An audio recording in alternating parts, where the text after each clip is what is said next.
我妈是纺织厂下岗工人，退休工资1个月1800，攒了一辈子1800块的退休工资，攒出346万。母亲去世当晚，我在她床垫下翻出一个存折，余额3460000元。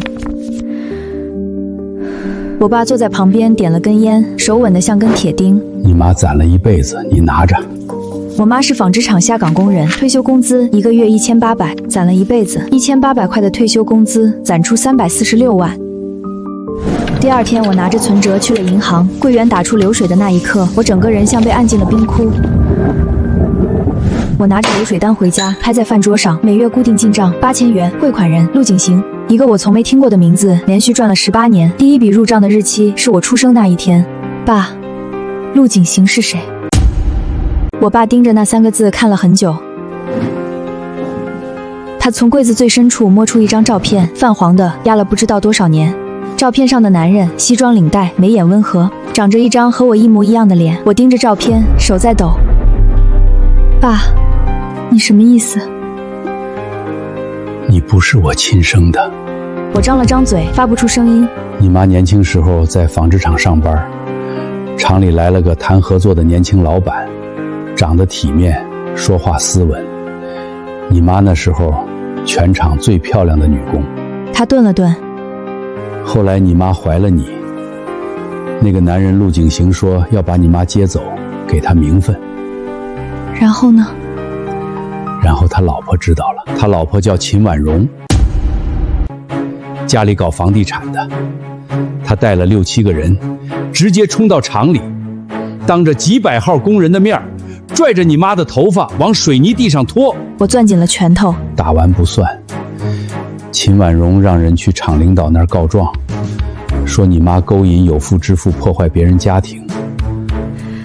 厂子怕事儿，第2天就开除了你妈。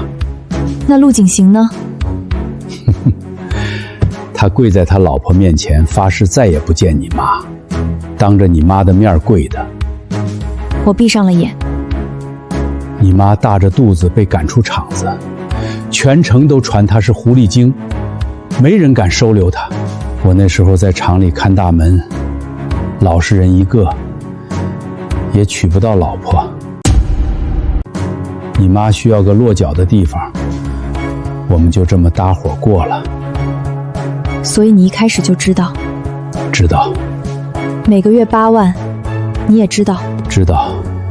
陆景行从你落地那天起就打钱，你妈一分没舍得花自己身上。你小时候生病住院，上学交学费都从这里出，其余的全攒着。346万。不止。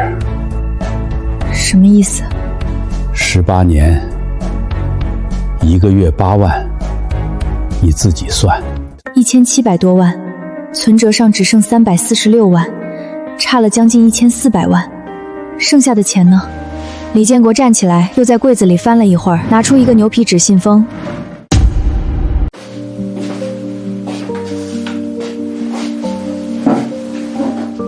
我妈的字迹，歪歪扭扭的，但我一笔一画都认得。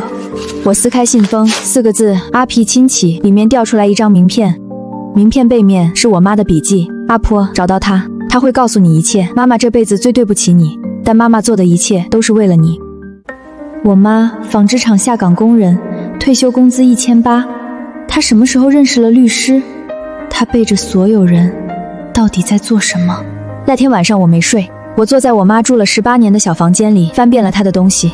衣柜里只有4件外套，其中2件打了补丁，鞋架上就3双鞋，鞋底磨得快透了。抽屉最底下摞着一摞报纸简报，我抽出来一张一张翻，全是关于远程集团的，每一篇我妈都用红笔画了重点。我的手指摸过那些墨迹，后背升起一层鸡皮疙瘩。我妈初中没毕业，她在分析一个上市集团的财务结构。我打开手机搜了陆景行，个人身家预估60亿。60亿！我翻了翻自己的银行卡余额，847块，暑假在奶茶店打工攒的全部家当。我继续往下翻，一张全家福跳出来，陆景行搂着一个珠光宝气的女人，秦婉容，皮肤白得发光，耳朵上挂着几亩绿耳烛，旁边站着一个年轻男人，高瘦，眉眼张扬，下巴微抬。陆景和，26岁，远程集团副总裁，哥伦比亚大学 MBA， 名校学历，豪车豪宅。我18岁，奶茶店打工，时薪15块。我又搜了他的手表，百爵环宇系列，市场价190万，190万。我妈一辈子连根金项链都没戴过。我关掉手机，摸出那张名片，顾仲安，仲安律师事务所，金融大厦38楼。妈，我在黑暗里低声说，你到底在下一盘什么棋？第二天一大早，我穿上我妈给我买的最好的一件衣服。出门前，李建国叫住了我。阿恒，你妈走之前跟我说了一句话，她说建国，阿恒要是去找那个人，你别拦，但你告诉他一句，别求他，别跪他，别让他看扁了。我鼻子酸了一下，没回头。知道了。坐了1个半小时公交，穿过大半个城市。远程集团总部大楼住在金融街尽头，46层，通体玻璃幕墙，阳光打上去像一把刺进天空的金刀。旋转门一尘不染，大堂铺着大理石，踩上去我的旧帆布鞋发出清晰的回声。你好，请问有预约吗？前台小姐从我头顶扫到脚底，那个目光我这辈子都忘不了。我找陆景行，他的嘴角弯了一下，不是微笑，是例行公事的那种。陆总不接待无预约访客，请问您是哪家单位的？我是他女儿。笑容凝固了1秒，然后他按下对讲机。保安，大堂有人自称是陆总女儿，请处理。2个保安走过来，一左一右客气但坚定地拦住了我。小姑娘，回家吧，这地方不是你能来的。我被请出旋转门，脚下一绊，膝盖磕在大理石台阶上，裤子破了，膝盖上一片淤青，隐隐渗出血丝，但比膝盖更疼的东西在胸口。就在这时，一辆哑光黑的保时捷卡宴停在门口。陆景和比新闻照片上更高更瘦，眼神更冷。他低头瞟了我一眼，然后扭头问保安：怎么回事？陆副总，一个小姑娘说是陆总女儿，已经处理好了。又来认亲的。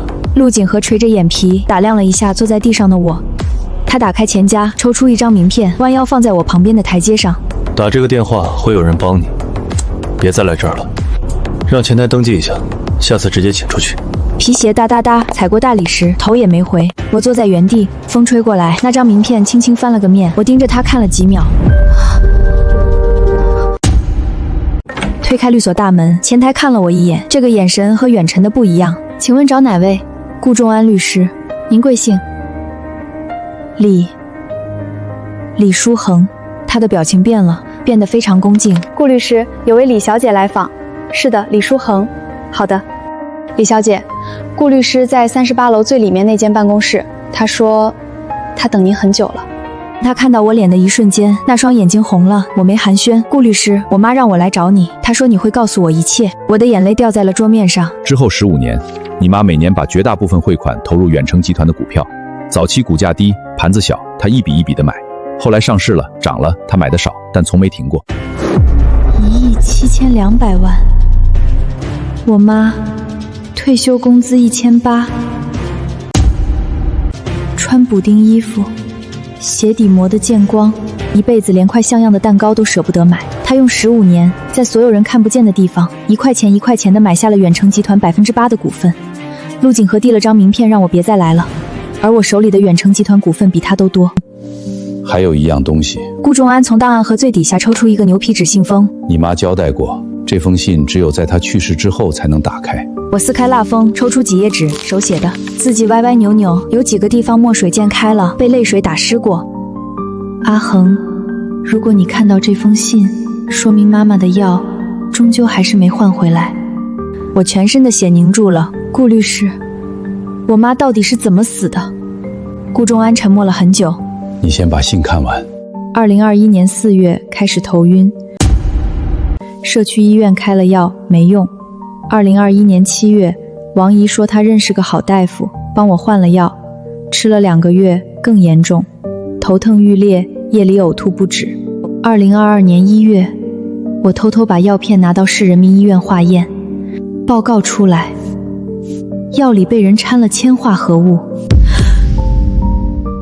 王姨，住在我家隔壁那个王姨，我的手开始发抖。每周来给我妈送汤的王姨，逢年过节从不落下，总是笑眯眯喊我啊乖乖的王姨。我继续往下读。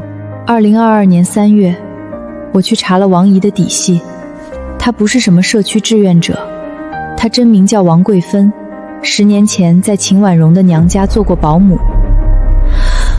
2022年6月，我找到了给王桂平提供药片的那个诊所。工商注册信息显示，法人代表叫赵鹏程，秦婉云的亲表弟。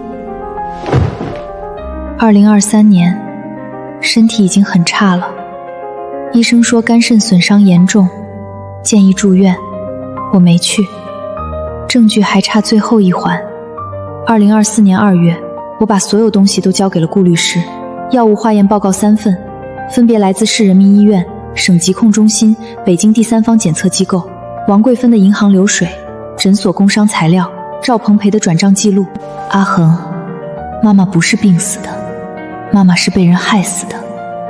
害妈妈的人就是你亲生父亲的老婆秦婉容。最后一行字墨迹很淡，像用尽最后一丝力气写下的。但你放心，妈妈已经安排好了一切，她动不了你，因为你现在是远辰集团的大股东。你不用求任何人，你站在那里就够了。我妈被人从工厂拖出去，当众羞辱，大着肚子流落街头，嫁给看门的老实人，住30平米的房子，过了18年，吃最便宜的菜，穿打补丁的衣服，连一瓶护手霜都舍不得。她默默研究上市公司财报，一个初中没毕业的女人，她花了15年，1块钱1块钱的买下一个商业帝国8%的股份。她发现自己被下毒，没有报警，没有逃，她把最后的时间全部用来收集证据，布置后路。她用命给我铺了一条路，然后她死了。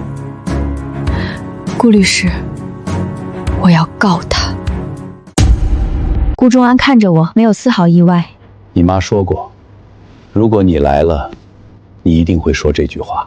他打开另一个文件夹，所以他让我提前准备好了起诉所需要的全部材料。药物化验报告3份，3家不同的机构，结论一致。长期服用的药物中含有微量铅化合物，不致立即死亡，但持续摄入5到6年，足以造成不可逆的慢性肝肾衰竭。王桂芳的银行流水，每月固定收到8000元劳动费。汇款方赵鹏程名下的瑞金健康管理有限公司，法人赵鹏程，秦婉容的亲表弟，2018年注册，开业至今只有1个客户。你妈用了3年，她跟我说，她知道自己撑不了太久了，但她说我多查1天，阿恒将来就少走一步弯路。我咬着后槽牙，没让自己哭出声，现在就报案。不急，我愣住，你妈还交代了一件事，报案可以报，但她要你先做另一件事。什么事？先让陆景行知道你是谁。我皱眉。当他知道你是他的亲生女儿，并且手持公司8.3%的股份，他会成为你的盟友。你需要他。顾仲安一字一字说，不是因为他是你爸，而是因为他手里有35%的股权，你们加起来43%，超过秦婉珍和陆景和的总和。我明白了，我妈要的不只是告他，她要把秦婉莹从陆家连根拔掉。顾仲安从抽屉里取出一个 U 盘，还有，你妈让我找人查了一件事，关于陆景和的。那个少爷，他不是陆景行的亲生儿子。空气像被抽干了。什么？ U 盘插进电脑，屏幕弹出一份 DNA 鉴定报告，样本来源写着陆景和样本采集自2019年9月某酒店遗留物品，陆景行样本采集自2018年3月公开场合遗留外套纽扣，结论排除亲子关系，侵权指数响0.0001。我的呼吸卡在了嗓子眼里。你妈说过一句话，秦婉容以为我是蚂蚁，随便踩。她不知道蚂蚁会在她脚底下挖洞。我盯着屏幕，那陆景和是谁的儿子？顾仲安翻到下一页，第2份 DNA 比对，样本对比方：沈慕白，长信集团董事长，远程集团最大的竞争对手，亲子关系成立，侵权指数拽9999。我的手指在桌上敲了3下。秦婉容嫁给陆景行，和陆景行的死对头生了一个儿子。这个儿子如今坐在远程集团副总裁的位置上，经手的每一个亏损项目，资金最终流向了竞争对手的地盘。好大一盘棋啊！顾律师，陆景行知道这些吗？不知道。你妈说，这张牌留给你来打。我用了3天，把所有材料看了5遍，然后做了一件事，给远程集团打了个电话，不找陆景行，找秦婉容。喂，哪位？我叫李书恒，请转告秦女士，18年前她在纺织厂打过一个女人，那个女人的女儿想见她。对面沉默了10几秒，挂了。20分钟后，陌生号码回过来。李书恒，秦女士，你想干什么？见面谈。沉默3秒。明天下午3点，景兰酒店2楼茶室，一个人来。好。第2天，我准时到了。秦婉容已经坐在了包间里，她看我进来，目光从头刮到脚，比远程集团前台更冷。坐。你妈死了？是。来要钱？不是。她挑了一下眉。那你要什么？认爹？让老陆认你这个私生女？传出去最丢人的是你自己。我没接话，只是看着她。他喝了口茶，放下杯子，从包里拿出一张支票，200万，签保密协议，从今往后消失，这是我能给你的最好条件。我低头看了看那张支票，200万，我妈的命在他眼里值200万。秦女士，我不要钱。他的表情终于裂了一道缝。那你到底想怎样？我来给您一个机会。我的声音很平，平到自己都觉得陌生。我妈走之前留了一些东西，她让我先来见您，给您一个选择的余地。什么东西？比如一份药物化验报告。我妈长期服用的药里含有铅化合物。他右手的小指动了一下，非常轻微，但我看见了。比如一个叫王桂芬的女人的银行流水，汇款人是您扁表赵鹏程，他的下巴收紧了。再比如，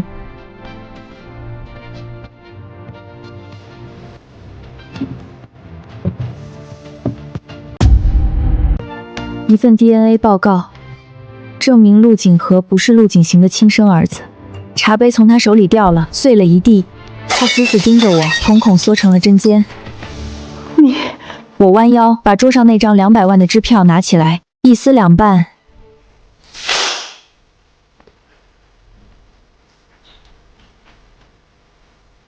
这是我给您的机会，在我走出这扇门之前，您有30秒，决定是您自己去陆景行面前交代一切，还是我替您说。秦婉容的嘴唇在抖。你以为你是谁？你个18岁的！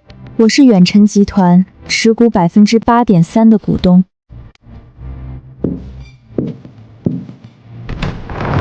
我推开包间的门，您的30秒开始了。秦婉容没有选胶带，她选了另一条路，先下手为强。当天晚上3个电话，第一个房东说有人出3倍价格买我们的房子，要求3天内搬走。第二个李建国说2个社区工作人员上门问我的行踪，语气不善。第3个顾仲安，阿红，有人在查你的信托账户，手段专业，应该请了私家侦探。秦婉容在找你的软肋。顾律师，陆景行明天有什么公开行程？上午有个商会活动，国际会议中心，有媒体在场。帮我弄一张入场券。不用弄，你妈留了一张。又是我妈。第二天上午10点，国际会议中心宴会厅。签到台的工作人员看了看我的邀请函 ，VIP 席位，递胸牌的时候犹豫了一下，大概因为89块的白衬衫和这个场合实在格格不入。李女士，您的位置在第3排。我在人群中找到了陆景行，他比新闻照片上老得多，头发灰白了大半，但腰板挺得很直，周围围了一圈人，握手、敬酒、递名片。我没有冲过去，我在第3排坐下来，安安静静的等。等他无意间扫过观众席的时候，他的目光掠过我的脸，然后盯住了，像被什么东西一下子击穿。我看到他的嘴唇动了，没有声音。但我读懂了那2个字，慧兰。活动一结束，他几乎是冲过来的，推开身边所有人，走到我面前，近距离看我的脸，距离近到我能闻见他身上雪松味的香水。你是慧兰的？我叫李书恒，我妈叫林慧兰。她上星期走了，她的身子晃了一下，旁边的人赶紧扶住。什么叫走了？肝肾衰竭，在家里走的。没进医院，他的喉结剧烈地滚动了2下。我每个月都……我知道，每个月8万，18年。第一笔是我出生那天打的。他张着嘴说不出话。我从包里拿出一份文件，不是陆景和那份，是我自己的。顾仲安提前安排了检测，用我和陆景行公开遗留物做的间接比对，侵权指数1999。我是你的女儿，但我不是来认你的。他愣在原地，我把第2份文件拍在他面前，药物化验报告。我是来告诉你，我妈是被你老婆害死的。周围几个靠得近的人脸色全变了。第3天，他约我见面，他的私人办公室，他没坐老板椅，他缩在沙发角落里，像一个被人把骨头全部抽走的老人。阿豪，第一次叫我名字，你妈，我对不起她。然后呢？当年是我没骨头，秦家势大，我怕了，我跪了，我发了誓再也不见他，这是我这辈子做过最后悔的事儿。然后我每个月打钱，我以为钱能弥补，但我连他怎么死的都不知道。我把那封信递给他，我的死亡记录，他一行一行的看，看到王姨的时候，手抖得拿不住纸。看到铅化合物的时候，脸上的血色褪得一干二净。看到最后一行，你站在那里就够了。一个52岁、身家60亿的男人，趴在办公桌上，哭得像一个孩子。陆景行，我要你的股权。他抬起头，眼睛肿成了核桃。3天后是远辰集团的季度董事会，我要以股东身份出席。你要做什么？我要把秦婉容做的每一件事，当着全体董事的面公开。包括毒害我妈，包括安插赵鹏程侵吞公司资金，包括陆景和不是你的亲生儿子。陆景行僵住了。你说什么？他是沈慕白的儿子，你最大的对手。你的妻子和他生了个孩子，放在你家养了26年，你让他当上了副总裁，他经手的每一个亏损项目，你去查查资金最终流进了谁的口袋。陆景行闭上了眼，沉默了很久。3天后，远辰集团总部46层董事会议室，椭圆形长桌两侧坐着12位董事，秦婉容坐在陆景行右手边，酒红色套装，气场压得整间屋子都矮了一截。陆景和坐他旁边，翘着2郎腿刷着手机，百无聊赖。会议室的门开了，所有人看向门口，我走了进来，穿的还是那件89块的白衬衫，但这次手里多了一个文件夹。谁让他进来的？上次不是说是我让他进来的。陆景行站了起来，全场安静。这是李书恒，他持有远辰集团8.3%的股份，他有权出席董事会。秦婉容的脸变了，是那种从骨头里开始碎裂的变。我走到长桌的一端，打开文件夹。我叫李书恒，今年18岁。1个星期前，我还在奶茶店打工，时薪15块。有人交头接耳，陆景和冷笑出声。爸，你开什么玩笑？8个百分点，谁给他？闭嘴！我今天来不是认亲，也不是争家产，我来是通知各位，我将向公安机关正式举报以下3项犯罪事实。我把第1份文件放上投影仪。第1，故意伤害致人死亡。我的母亲林慧莲被人以慢性投毒的方式杀害，投毒执行人王桂梅受雇于在座的秦婉容女士的表弟赵鹏程，佣金持续支付超过6年。秦婉容哈地站起来，一派胡言。眼，你一个。第二，职务侵占。赵鹏程通过3家皮膏公司从远程集团医疗板块虚开合同套取资金，过去5年累计金额9400万元。所有审批文件上的签字都是陆副总席签的。你胡说什么？最后一份文件投上去，2份 DNA 比对报告，一张是陆景和和陆景行的，排除亲子关系；一张是陆景和和沈慕白的，亲子关系成立。陆景和先生与陆景行先生无血缘关系，其生理学父亲为长信集团董事长沈慕白。秦婉容站在那里一动不动，那张保养到完美的脸在几秒之内坍塌了。你怎么可能有这些？你妈一个下岗女工，退休工资每月1800，穿补丁衣服，鞋底磨穿，一辈子没戴过金项链。你让人在她的药里下了6年毒，但你知道她死之前在干什么吗？我一步一步走向她，帆布鞋踩在大理石上，每一下都踩出清晰的回声。她在研究你丈夫公司的财务报表，她在收集你犯罪的证据，她在1块钱1块钱的买下你脚底下的地。你以为你踩死了一只蚂蚁，但蚂蚁在你脚底下挖了18年的洞。今天地塌了，门外传来敲门声。顾仲安推门而入，身后跟着2个穿制服的人。陆景和冲过来，一把揪住我的领子，陆景行挡在了我前面，一把推开他，推得很重。陆景和撞在会议桌角上。别碰他，你没资格碰他，你连我的儿子都不是。陆景和跌坐在地，嘴唇哆嗦着，一个字都说不出来。秦婉容被带走了。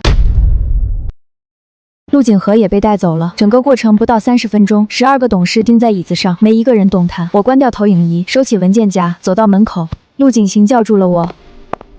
阿黄，留下来，爸不会再让你走了。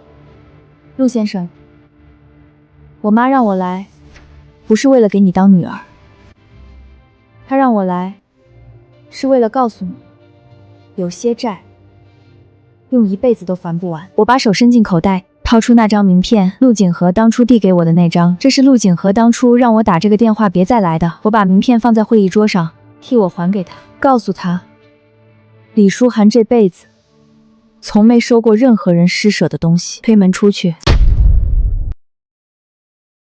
走廊很安静，帆布鞋踩在地板上吱嘎吱嘎，和7天前一样，但不一样了。7天前我被人请出去的，今天我自己走的。电梯叮一声开了，走进去，按了1层，门合上的瞬间，我靠住墙壁，眼泪终于流了下来。不是为自己，是为我妈。她用18年，用一辈子的苦，用她的命给我铺了一条路，一条不用求人，不用下跪，不用看任何人脸色的路。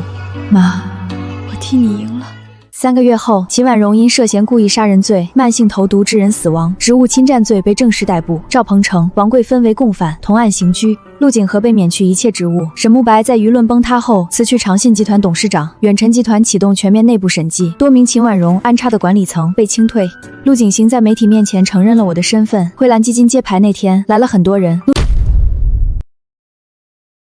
陆景行也来了，他坐在最后一排，没上台，没发言，甚至没让媒体拍到，戴了顶棒球帽，帽檐压得很低。我妈讲他怎么在纺织厂3班倒，怎么在30平米的房子里把我养大，怎么在退休工资1800块的情况下供我读完高中。我没讲存折，没讲信托，没讲那8万块钱，我只讲了一个母亲怎么用一辈子把女儿送到她想都不敢想的地方。台下有人哭了，我没哭。